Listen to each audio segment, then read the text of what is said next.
you know, as a theme,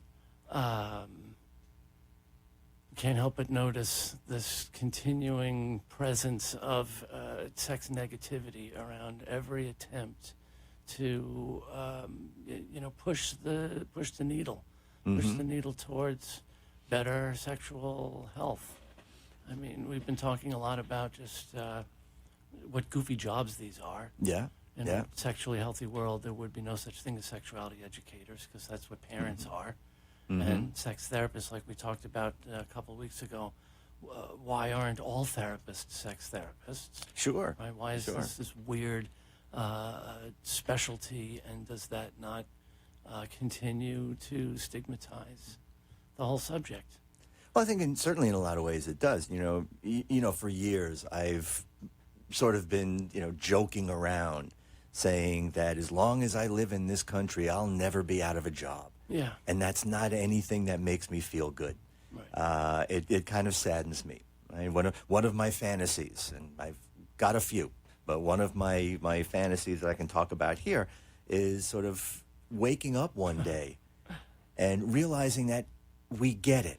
Sure. Right? We know what we have to do. Yeah. Right? We're doing it. It's not anything big deal. It's not anything we have to go out of our way for. We finally accept sex and sexuality as a part of who we are and what we do, and is finally a degree of normalcy that's set in. I guarantee you I'll be dancing in the unemployment lines. I think you'd be waking up in Denmark or someplace.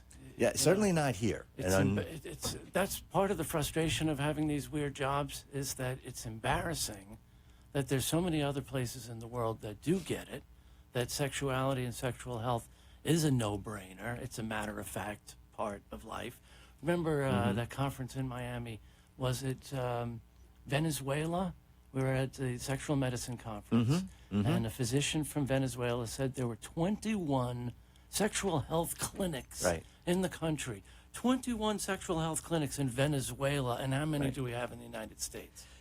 Not only Venezuela, and earlier this year I was in Cuba, and Cuba actually has a very big and a very active sort of national clinical sexology organization, and they are very busy. They're out there. They're doing all kinds of things that we're not even doing here. So the fact that Venezuela and Cuba are seemingly more advanced in the acceptance and practice of sexual health is a little mind-boggling. And why aren't we embarrassed about that? Well, we should be.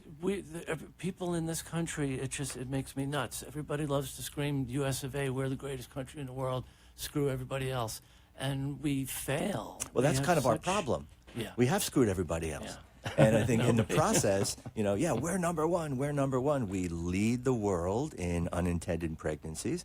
We lead the world in sexually transmitted infections, including per capita rates of HIV and AIDS. We lead the world in sex crime, victimization, sexual problems. If it can go wrong with sex and sexuality, we are number one. Number one. Right. Yeah, something we should be and that's, proud you know, of. we should get, I guess they have the big fingers for football games. Right, So we have like big foam penises that we can raise. Right? We're number one in everything that can go wrong with sex.